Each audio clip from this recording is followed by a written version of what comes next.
the future of radio and podcast. No limit to what we do. iAccess Radio, WIAX, the future of radio and podcast. No limit to what we do.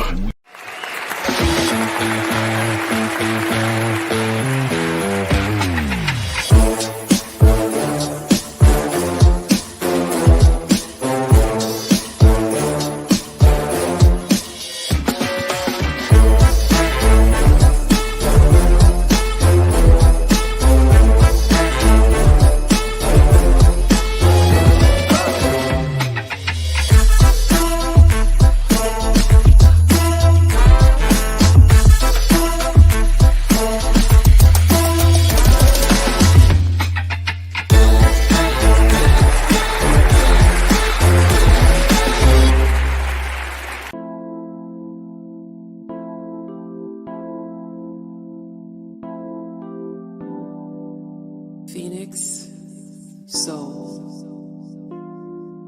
clarity and connection through conversation. Phoenix, soul, clarity and connection through conversation.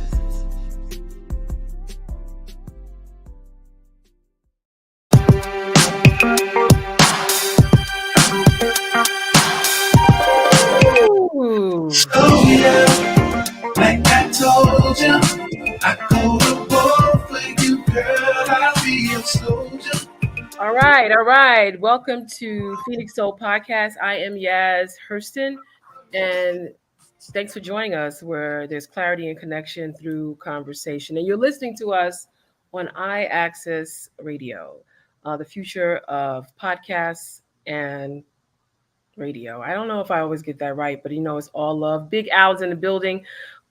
There's no limit to what we do. You coming on us, you come into iAccess Radio, you got to tune in.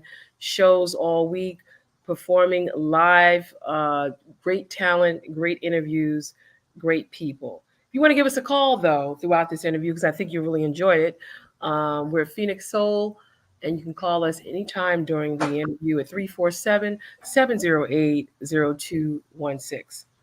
It's been a pleasure. As you know, Phoenix Soul has been, I think we're now going into we just passed our 1-year anniversary. Woohoo. And it's been a ride. It's been a lot going on, not only in our personal lives, but in the country. And, each week or each time we have a show, we try to show and give platform and give opportunities for people that are doing their thing to come on a show and meet you, the listening audience. So the last show we had, it was really in October, where we had an incredible guest talk about her journey on breast cancer. And she shared with us, what she went through. She shared with us, I'm playing with my phone, but she shared with us what she went through. She shared with us what she is expected to happen. And we have nothing but prayers and positive energy going towards Michelle Jenkins. What's up, Ty? Happy anniversary. Congratulations on the Cowboys winning for Thanksgiving. But I think you're the Cowboy. Are you the Cowboy fan, Ty? I'm sure you'll respond back, but congratulations on them winning. This last week was an incredible football week for more ways than one. As you all know, I'm an incredible football fan, and as you know, I have my Oregon Duck gear on because the Ducks just finished their last regular season on Friday, and they are going to the Pac-12 championship this Friday in Las Vegas. So it's an exciting time for Johnny and for the team. And it's exciting for me because, going to Vegas is always fun. That being said, speaking of, as you know, I'm an avid mom. I'm an avid supporter of sons, Black sons, Latino sons, white sons, doesn't matter, of just sons. But more importantly, grooming our young men, our boys into men. And so it's been giving me a great pleasure to witness the development of so many of young men in the country, the state, but specifically in the community where I live, which is in Harlem. And this guest that I'm bringing on, I want to say that I've done just that. I watch him. I remember when he was a baby, like literally like walking around as a newborn on his father's shoulder, and to see where who he has become today in 2023. I am just extremely proud. This young man has played a tremendous role in changing or creating the trajectory of the Harlem political landscape. He has played an incredible role of representing his family, his culture as a multi-generational Harlem um, resident and native, and he's just really a cool dude. So, without further ado, let me bring on to you the guest of this evening, an incredible young man, the wonderful Jordan Wright.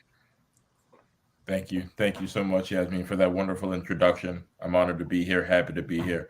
Thank you so much for having me. I really appreciate it. Absolutely, Jordan. So, okay, so I'm not going to look at you as, oh, Jordan, because, you know, you got to get past that, right? Because I know Yeah. that's what happens when you're raised and you are known for somebody's child, then you have to become, you know, your own person. So before we go into you as a person, why don't we start off by talking a little bit about your family background, who you are, who made you who you are, because we give credit first to our elders, right? So everybody knows like the wonderful background that you have. So, yeah, once again, thank you so much for having me. I really appreciate it. To go into my background a little bit, where I come from, I have a wonderful mother. Her name is Susan Wright. Her father, I'm sorry, played in the band with Dizzy Gillespie back in the day. And he met my grandmother when he was playing at the Savoy Ballroom, which is not too far away from where I am right now. And he looked at my grandmother and said, I'm going to marry that woman one day. And that's how my mother came about. So very happy to announce that, talk about that, because my mother's history is kind of lost in the trajectory of my whole family. But I love my mother. I'm a mama's boy. I'm sure you're very familiar. So I just wanted to make sure that got told as well. My father. So what was your grandfather? Yeah. What are their names? Come on. Oh, sorry. My grandfather's name was Joseph Gales. My grandmother's name was Anna Gales. I have his saxophone that he played in that band in a bed underneath the bed right here. I played saxophone when I was in high school. So definitely my elders, as you eloquently stated, played a big part of my life. So I'm really happy to be able to talk about them any chance I get. So yeah, and then my mother, Susan Wright, also a titan in Harlem in her own right. She planned events at the Studio Museum in Harlem for 20 years. They're building a really beautiful building right on 125th Street. I hope everyone will get to go there once it is completed. I was raised a lot in the Studio Museum in Harlem on 125th Street, that general corridor, because across the street was where my father was working, Assemblyman Keith Wright, current county leader, former state assemblyman for the 70th district. His mother was a woman named Constance Wright.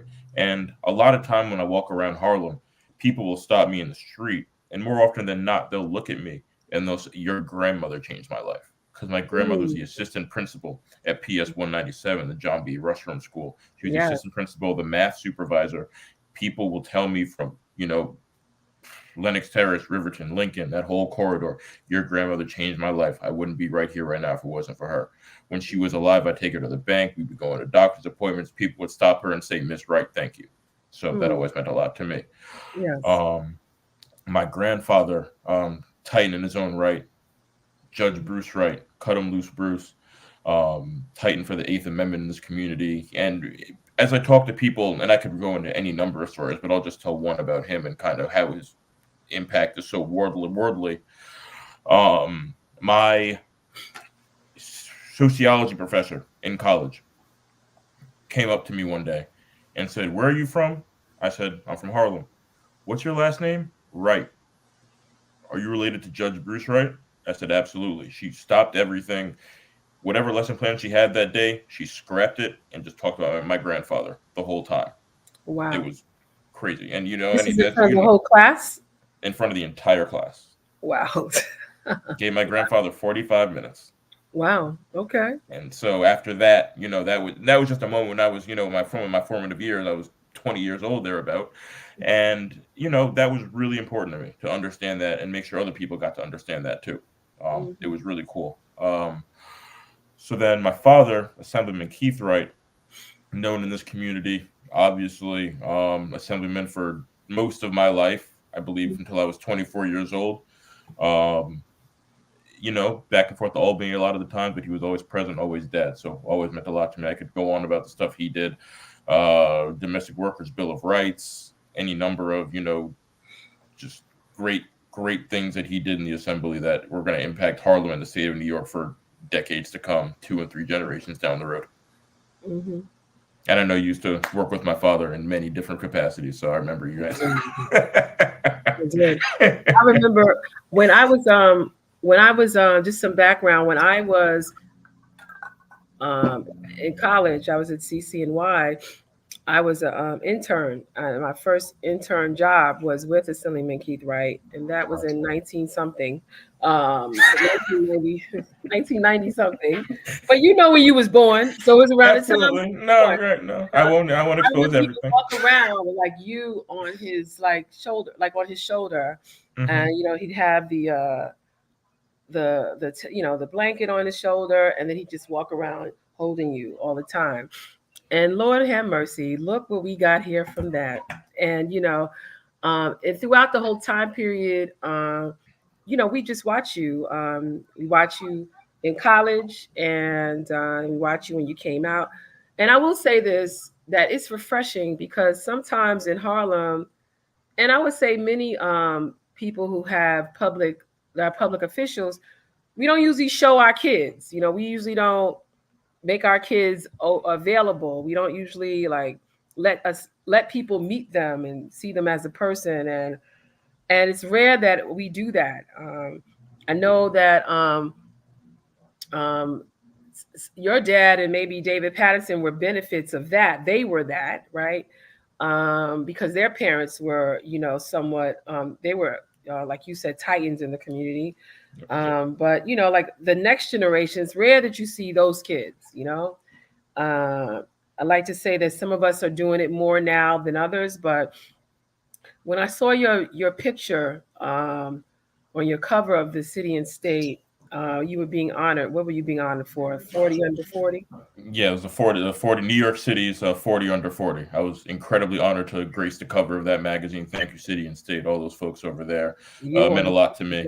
I had never been in a photo shoot before, so they is that right? You've never been in a photo shoot? Never been in a real photo shoot. The photographer, pose, Vogue, the whole nine. I was in it, and then I was uncomfortable at first, but then I got it together, and I think the picture came out really nicely. So, but I'm honored to grace the cover of that. That really meant a lot to me. Yeah, we're gonna try to get that picture up before the end of this conversation so people see. But everybody saw it. I think when I saw it, I think I actually posted it, because I was just like, wow. And then you know what? It's just like so many times we don't give credit to our young men, and it's just important that we do so, And so just congratulations on that too. Thank so you. Now, before we get to why you were on that cover, because you're fairly young. You're probably going to be on that cover a couple of times, being that it's 40 under 40, But you tell us a little bit about your background as far as education, your upbringing and stuff like that. Given the fact that you had these powerful parents and grandparents, was it easy, or was it? How was it growing up? Nothing's ever easy. You know how that goes. But I can share with you that I really consider myself, Yasmin, a child of the city of New York.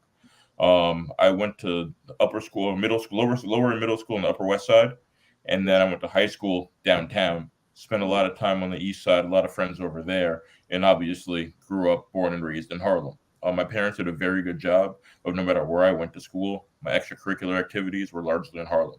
Big shout out to the Harlem Little League, Harlem Junior Tennis Program. Big part of my upbringing, meeting kids from the neighborhood. No matter where I was going to school, I always was around kids from Harlem during the summers and even after school. was always really important to me. Mhm. So yeah, I really have moved around the city my entire life. Late nights, early mornings. Moving around with my dad, my grandfather around the community. I remember my older brother. Shout out my older brother Jared. Whenever Shout out to he would Jared. shout out to Jared, we love Jared. Love Jared. Yep. Jared, when Jared would be in the Harlem Little League and the Harlem Junior Tennis Program, keep it in the family. I did the same things he did growing up. I remember sitting there with my parents, my grandparents, and people would always stop us and come and chat, say hi, all that kind of stuff. And it always, I was always listening. Our youth, they're always listening. So keep an eye. Always remember that everyone's always listening. Everybody's always listening. That's I was always listening to how my grandfather and my father talked to people, my mother, everyone, and there was always seeing the humanity in people. And that's something that was always very important to me, seeing the humanity in people, what they were going through. But also on top of that, campaigns. I'm the third generation of campaigns in my family. Again, we'll get to that later, but talking to people, learning how to convince someone to vote for you if they weren't going to vote for you, or if they weren't going to vote at all, getting them to have faith in the system. And, it's again, something I'll get into later, but that's something that meant a lot to me in the whole process. But, growing up in this community meant a lot to me. And then for college, I attended Syracuse University, which is a really important moment for me.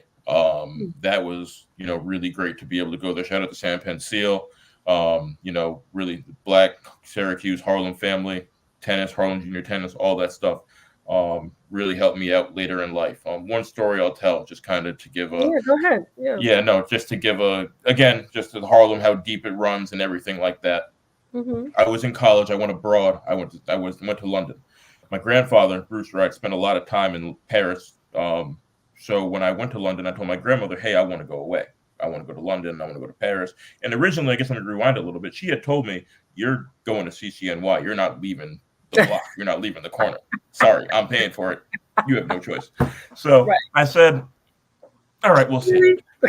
So we brought her up to Syracuse for the visit. She said, okay, I like it. That's fine. But, you're staying here and that's it. Then the next argument was like, okay, it's my junior year. Kids go abroad. They go travel, see the world a little bit. I'd like to do that too. Absolutely not. Not happening.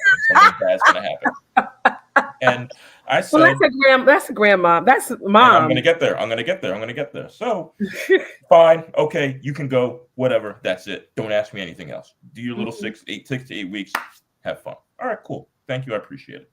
I get there, and all my other friends, they're traveling Europe. They're seeing everything. They're going to Greece, Italy, Switzerland, what have you, name it. That's where they were going. So I get on the phone and I say, hey, I want to take a trip. Absolutely not. I told you were going to stay in London. You're not doing anything. So I begged and pleaded. And finally, like a grandmother, she acquiesced and said, okay, that's fine. You can go to Paris because your grandpa liked to go to Paris. All right, great. I get to Paris, and fast forwarding a little bit, I'm in a restaurant in Paris, and I see on the screen, on the television screen, and I can't speak French. All I can read is all I can read is District 11 shooting Paris. And I'm thinking, okay, all right, let me get back to my hotel. I get on the train, and I go to my Google Maps, I go on the phone, and I see I have to get on the 11 train. I'm thinking, okay, please don't let that mean I'm in District 11. Of course, I get on the 11 train, goes a couple stops past our stop, and I come out to a restaurant, and there's debris everywhere. And it turned out that was the weekend of those Parisian terrorist attacks a few years ago. That's right. I remember that. Yeah. So I say this. And we were all worried. That's right. We were all worried. I do remember that. So I have to, me and my friends were navigating the streets of Paris. I guess to kind of give some context for the listeners, I was on the equivalent of 135th and Lenox, and I had to get to about 145th and 8th. So, 20 minute walking took about an hour and a half. I went up to a police officer and I said, officer, how can I get back to my hotel? Showed him where I was, where we were versus where I had to go. He said, honestly, good luck. I don't know what to tell you. You're going to have to sleep on the street tonight because we're shutting everything down. So we just started running. Then we finally were getting blocked off at every single avenue. And then finally we got to a place we could go, get in the hotel. And then fast forwarding a bit, there was a van outside our hotel all night. And I didn't know what was going on. I just kind of slept through it, decided to wait it out the whole trip before I told my parents, because my mother had said, I don't want to hear another word from you until you get back to London. I don't want to know. Don't tell me. I'm good being a mom. My grandmother calls me and she goes, I told you something like this would happen.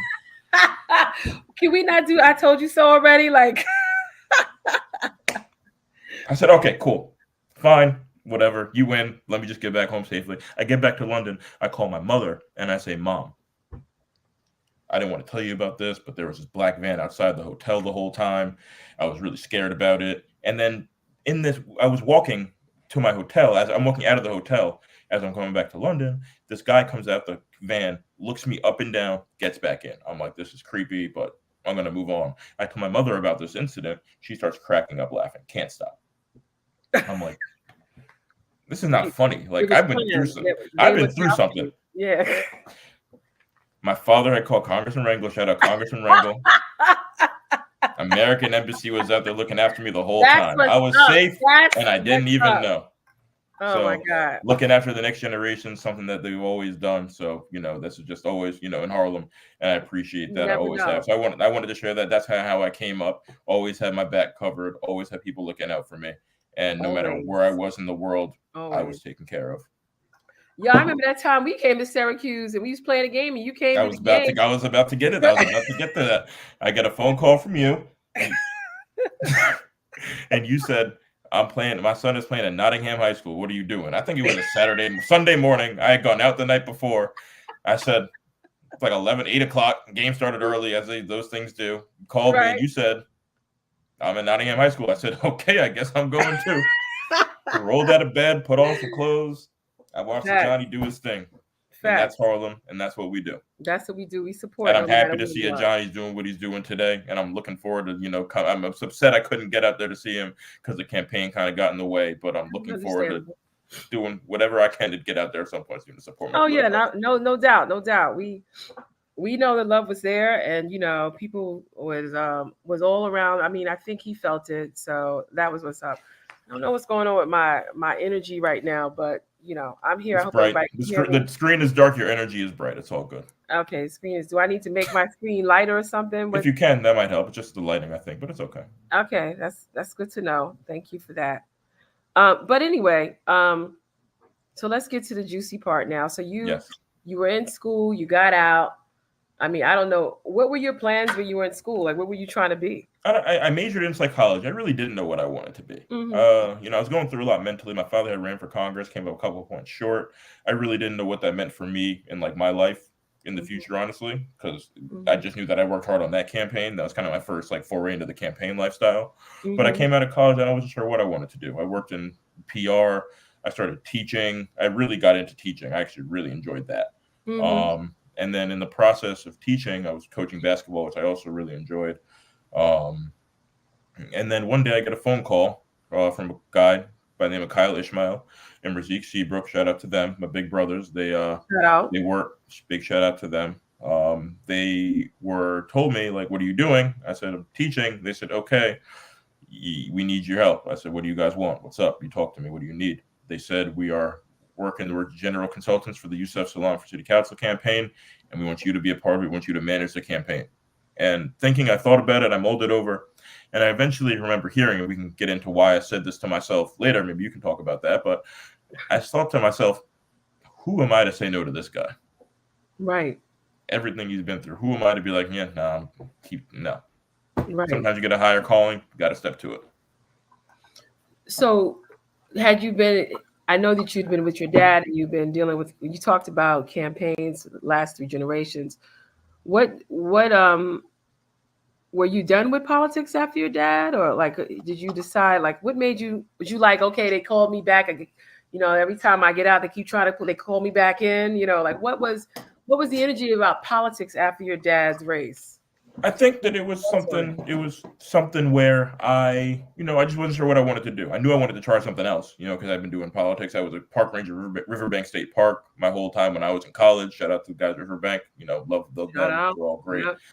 But in that's still a Harlem political thing. I'd see Congressman Rangel, Assemblywoman Dickens, everyone coming in and out of there. And you know what I mean? And it was always just around, and I wanted to try something new. So, one day, and I'd always be around my dad's stuff with the New York County. I was always kind of around these things. And then, one day, like I said, Kyle called me. He said, hey, let's go. And I was like, all right, cool. But I guess my energy at that point, to answer your question, was kind of ambivalent. I was just like, I was always an active voter. I never got to the point where I was like, I'm not voting. The system sucks, whatever. You know what I mean? But just being as like involved, like intertwined in everything, I just wasn't there. But boy, am I happy I got there.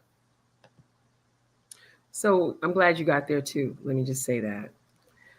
When you decided to go into this job opportunity, or really this calling, I would say, how do you think people received you in this professional light? Well, I tried to introduce myself as Jordan when I talk to people, and some people looked at me like, you're crazy. You look just like your dad. Like, you sound just like him. I don't know what you're trying to do here. But some people also didn't. And some people would talk to me and I'd say, hi, I'm Jordan. There are various tenant leaders throughout the community. I'd like to, introduce you to Yusef Salaam. Can you come and speak to some of your tenants at a tenant meeting, subway stops, what have you? And they say, yeah, sure. I'd get there. I'd go through the motions, senior centers, what have you. And people would receive me as, they received me pretty well. My favorite moment was when Yusef would make a stump speech and he would say, listen, we have a great team behind us and everything we're doing. My campaign manager, and this is very funny, he's the son of a guy named Keith Wright, and yay, whatever, yay. And then he'd say, and he's also the grandson of Cut 'em Loose Bruce, and the whole, like, the roof would come off the place no matter where we were. But again, senior center specifically, and those are the voters. So, you really got to tap in with everyone who is going to understand that stuff. And I began to understand you got to use it. You know what I mean? It's a blessing. It's not a curse. Got to use it. Exactly right. Got to be involved in it.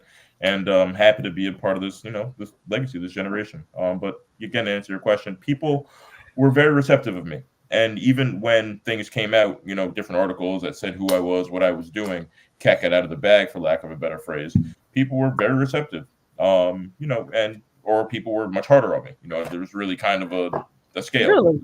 You know what I mean? But I would imagine that you brought some credibility to the game. Is that right? Yeah, no, definitely. That's definitely true too. People's like, oh, okay, like labor leaders, what have you. They'd be like, oh, okay, I see what's going on here. And that the juice was in the box. You know what I mean? Yusef's obviously a titan in his own right, and but it definitely helped, I think, having the experience, the lived experience that I talked about before in the Armory, Harlem Little League games, hearing people talk to my father and my grandfather, all that stuff came to use when the time came. So tell us a little bit about the background, or what does it mean to be a campaign manager? Is it just having the name, or what credentials or requirements? And then what were your responsibilities? Wake up every day, have a couple team meetings. Yusef, team members, Michael Lang, our field director, excellent at his job. Shout out Mike Lang. Really good, really understands the whole spectrum of New York City politics. Great guy. Kyle Ishmael, Razik Seabrook. Shout out Wilma Brown Phillips, William Allen. The whole team, was really, really involved. See Virginia Field, shout out to her as well.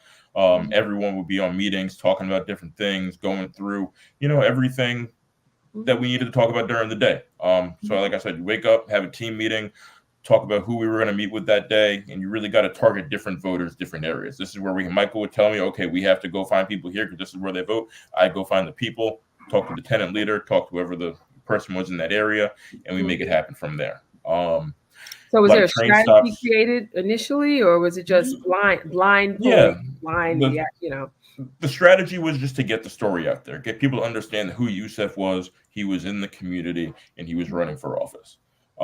If you didn't know Yusef's face, if you didn't know his name, you definitely knew his story. You knew who he was, what he had gone through. So it's just about exposing that to people. Shout out to our comms director, Eric Koch. Again, another guy excellent at his job. He did a great job of getting Yusef, all over the media. There was a certain point where if you owned a television, you saw Yusef on it. There was you can confirm or deny that. Right. There was a lot of things that happened. I mean, I'm not going to say you were fortunate, but there was a lot of news that broke during the time of his campaign that you really one would probably pay $1 million for that type more. Honestly, there was a picture of Yusef in the New York Times, this big article, section A5. I'll never forget it. It was gorgeous. Like you said, stuff you can't pay for. Like you can't. But you see that, you're like, wow, you can't go against that because that's just given to you. People spend millions of dollars in media campaigns, and you pretty much had an opportunity to take advantage of what was happening in the news for Yusuf. That had to be incredible. What was you guys' reactions? Was there a strategy around that, or was it planned? Well, yeah. Again, shout out to Eric. He's very on it. When we knew the Trump indictment was going to come out, we were going to put a statement out right away. Capitalize. Don't get lost in the sauce. Be the sauce. That's kind of what we were trying to do. So, put out the statement right away. Karma. Boom. After that, just lined up. It was really great. Joy Reid, Chris Hayes, the whole nine. It was really awesome experience to go to MSNBC, CNN, all these places with Yusuf, understand how the media works, understand how to talk to the media. I learned a lot just watching Yusuf talking to the press. It was really awesome for me to What be able did to you see learn? that. What did you learn?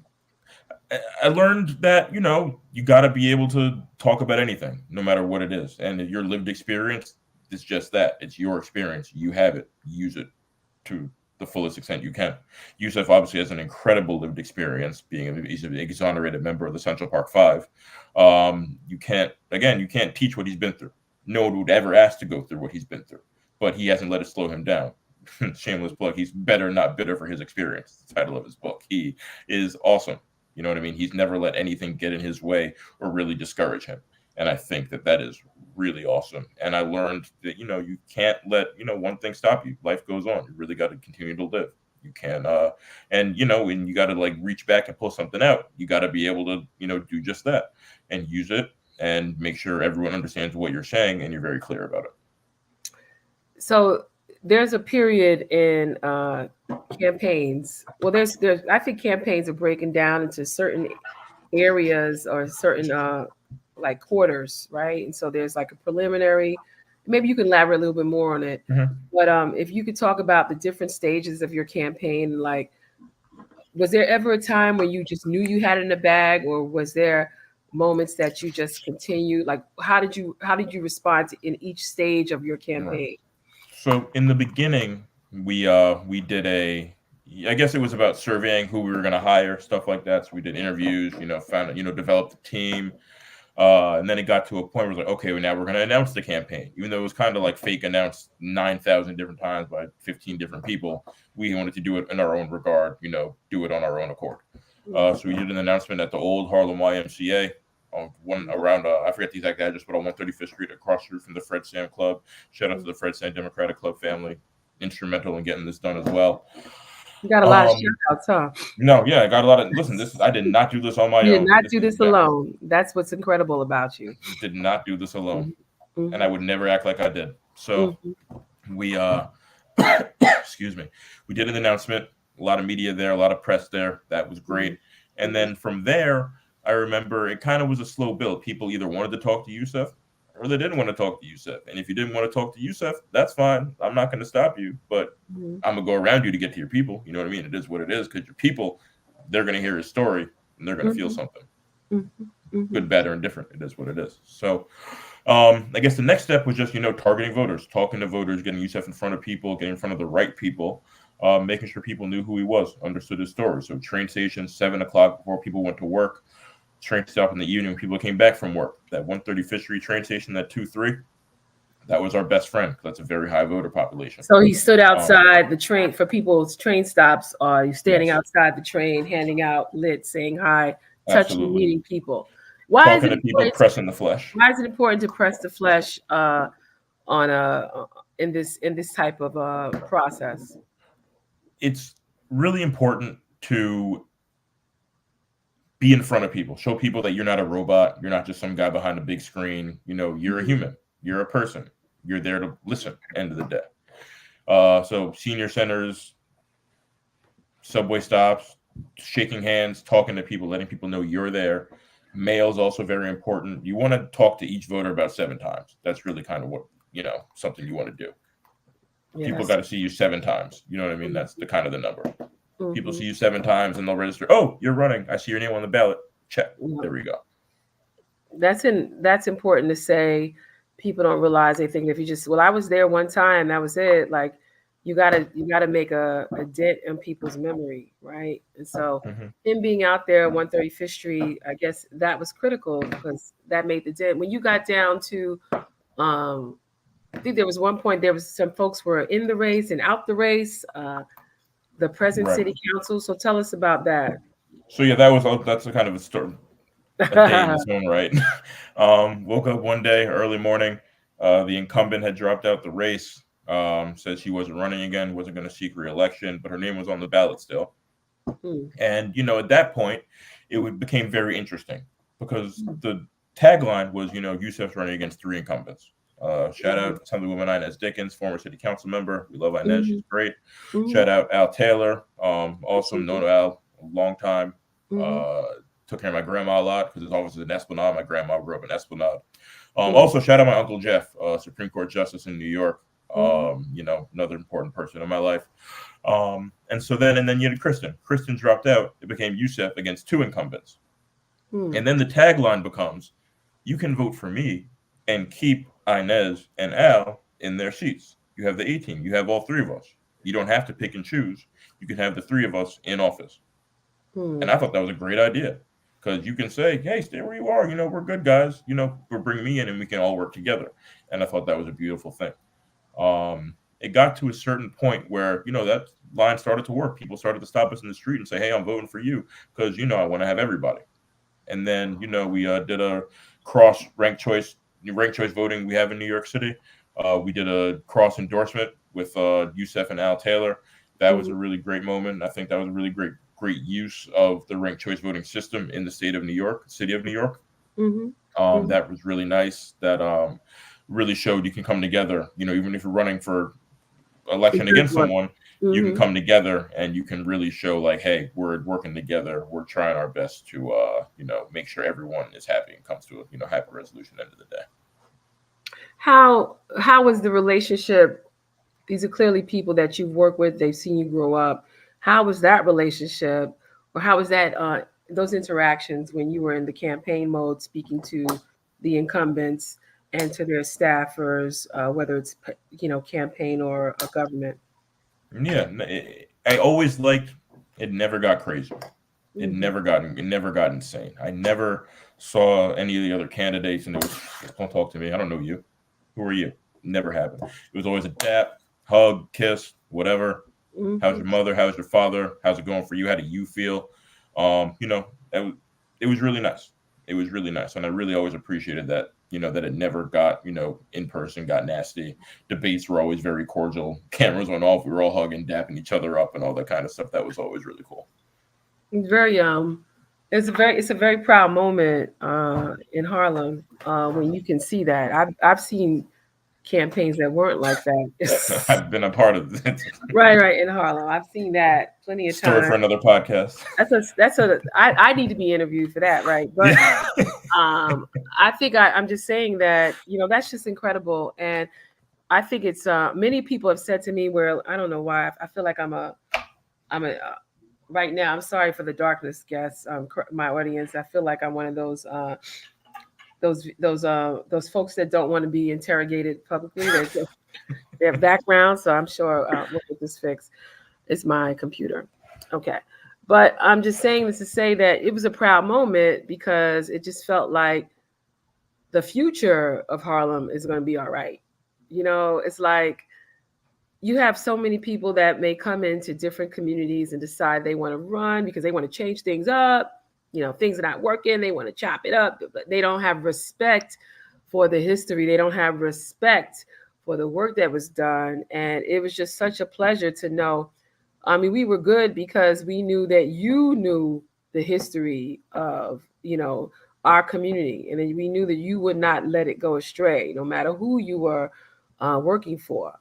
And I don't know if you felt that pressure or you felt confident, but a lot of us feel comfortable doing with you there. Thank you. I appreciate it. That means a lot for me to hear that. Pressure makes diamonds. And I'd be lying to say if there wasn't a day I woke up where I was like, whoa, this is kind of crazy. But I'd wake up and I'd fight through it. I'd go to every meetings we had. I'd handle it. I'd talk to the people and we'd move. I guess as we got into early voting, I guess the kind of final stage of like the campaigning part of it, I remember we were in early voting and it got to a certain point where, we'd be out there every day. Shout out all my wonderful campaign interns, too many to name, but you know who you are. But it was really a really awesome experience to, have them by my side every day. I could tell them, hey, go here today, go there, make sure you know where to be, bring the A-frame, stand out, talk to people, handle it. And it got to a certain point where they would stop. They would come back to the office. They'd say, hey, Jordan, I got 10 positive IDs today. I got 20 people who said they're going to vote, this, that, the third. And it got to a point where I'd be walking around with Yusef, and everyone who came to talk to us said, hey, I voted and I voted for you. Hey, I voted and I voted for you. And I looked up and I'm thinking, this sounds pretty positive. I don't know what's going on, but I'll, Because we hear that a lot, right? Don't everybody say that? I'm like, we voted for you. You're like, okay. Right. And, I'm not one to count my chickens before they hatch, but, I was sitting there and I'm like, I'm feeling okay. I wasn't feeling overly stressed out, but obviously the day before election day, I didn't sleep. I went into that whole night and just kind of thinking of stuff. And then the evening hits, and this is a really incredible story. We're sitting on the corner of 136th Street and Lenox Avenue, in front of that, the PS, the pole side over there. 134th Street, I'm sorry. And 9 o'clock hits. Our field director, Michael Lang, he's pressing refresh on the Board of Elections website. Refresh. A bunch of the group is at Harlem Tavern already for our evening, for our election night, for Fred Sam's election night party. We, Michael Lang's refreshing. I'm kind of sitting there with bated breath. I don't know what's going to happen. Eventually, Michael reads off the total. Whatever it was very defiant. It was very much like decisive, I should say. Razik Seabrook had 2 phones in his hand. He threw them in the air and he started running just in pure joy. He said, Jordy, run after me. So I ran after him because, if you know Razik, you got to keep someone on him because he might end up, who knows. So I ran with him. Then we just hugged each other. We just cried, just embraced each other. Took a lot of hard work. End of the day, there was still work to be done. So I went back into the club. I'm, tears of joy. I'm getting stuff together. My mom calls. She goes, where are you? I said, I'm in the office still. She goes, okay, just get to Harlem Tavern right now. So I show up to Harlem Tavern. That was an incredible feeling, walking in there with all the supporters, people who, showed us love the entire time. They were all there. I looked up. Next thing I know, every news camera in the world is there. It was New York City, I should say. It was really an incredible moment. Yusef made a great speech that night, and we were in Harlem Tavern. Almost felt like all night. I looked up and I was like, wow, it's like midnight. Wow, this is crazy. Shout out Harlem Tavern for hosting us all night. Shout out to Harlem Tavern. Right. Love Harlem Tavern. But yeah, no, it's really a great experience to be able to, be a part of this whole thing. I've done many things. The African American Day Parade breakfast, that's something we do for New York City every year. That's really nice. And it's really cool to be able to bring all these connections at once, in this office with Yusef as he continues on this journey. I think it's really cool that he's here where he is right now. And, he's got really bright future. I think he's going to do really well in the council. And I think that it's not just this win wasn't just for Harlem, wasn't for New York City, it was for the whole country. Given, Yusef stands where he stands, the former president of the United States, what he said about him back in the day when he was going through his ordeal. All eyes in the country were on this race. I can't tell you the amount of times I would get a phone call from someone and they say, you got a lot of people watching you. You better, make this happen, make it work. And by the grace of God, we were able to make it work. What about pressure? Right. So what was the results of the campaign? Result of the campaign was they triggered ranked choice voting.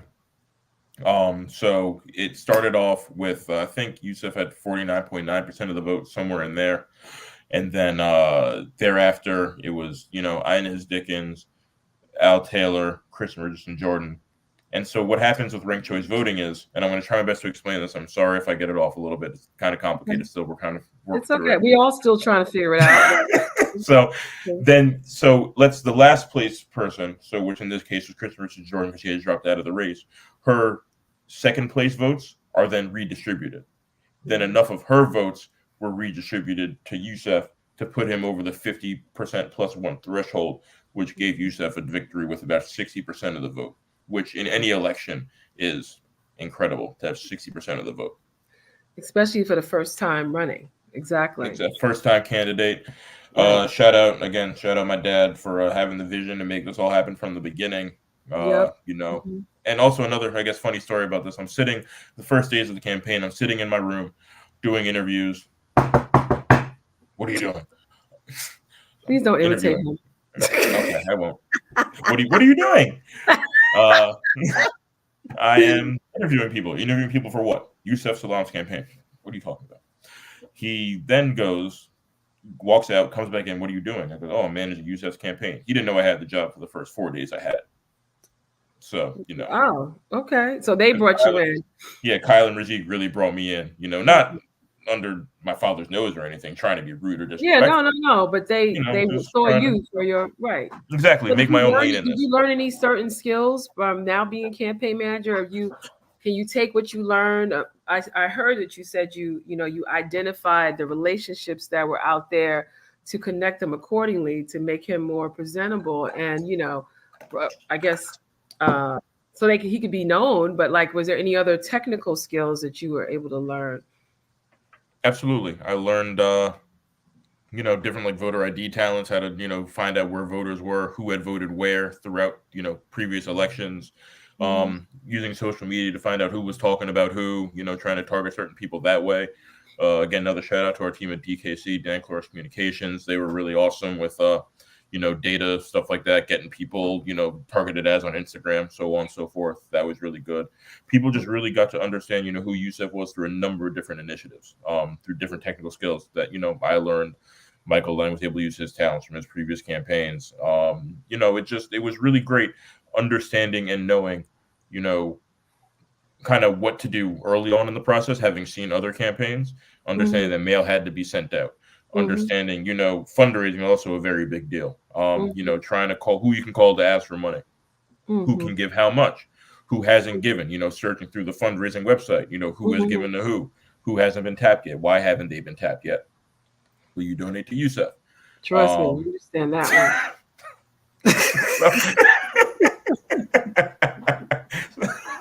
one. No, but that's important. That's important. Yeah, because campaigns cost money. Campaigns cost money, and you got to know who they're talking. I love Assemblywoman Dickens. She's one hell of a fundraiser.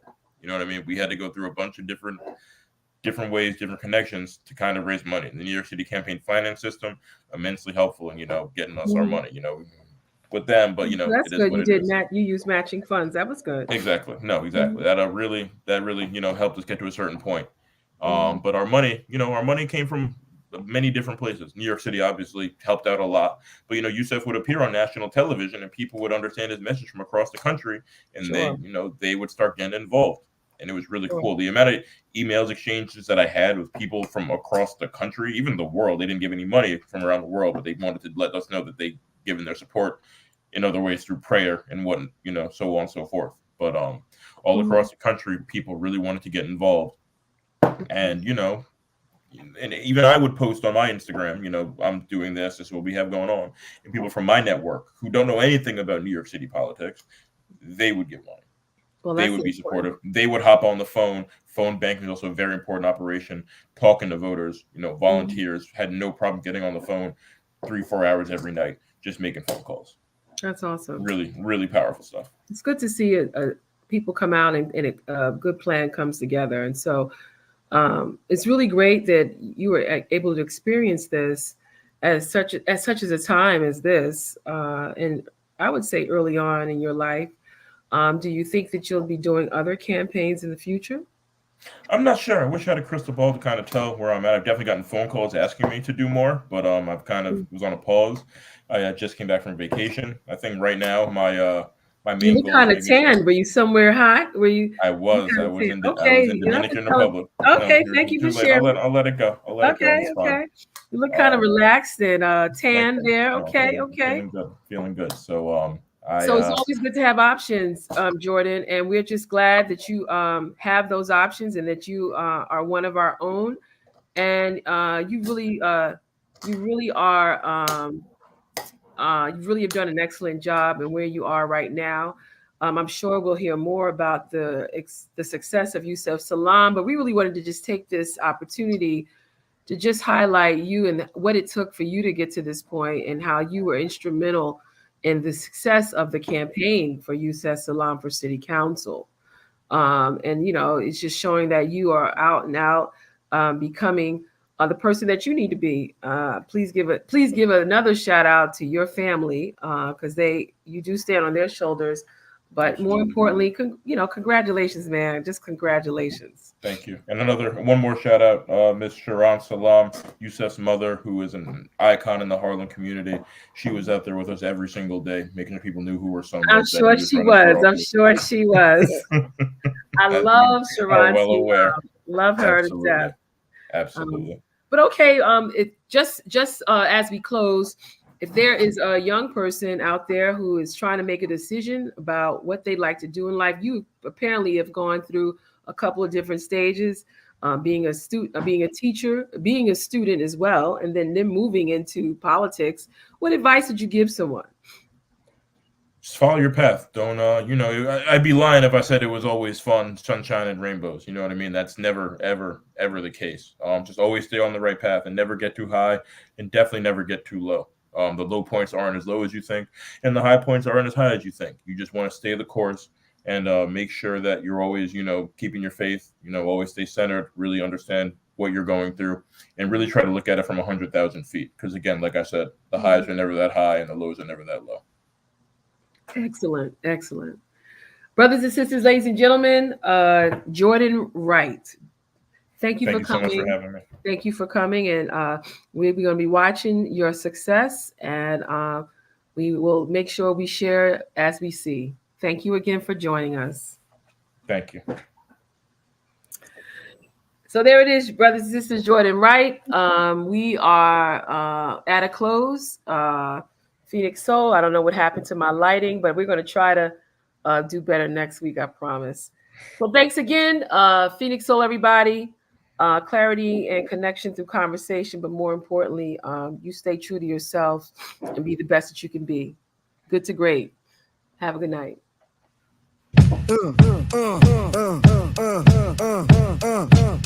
Check the vibe.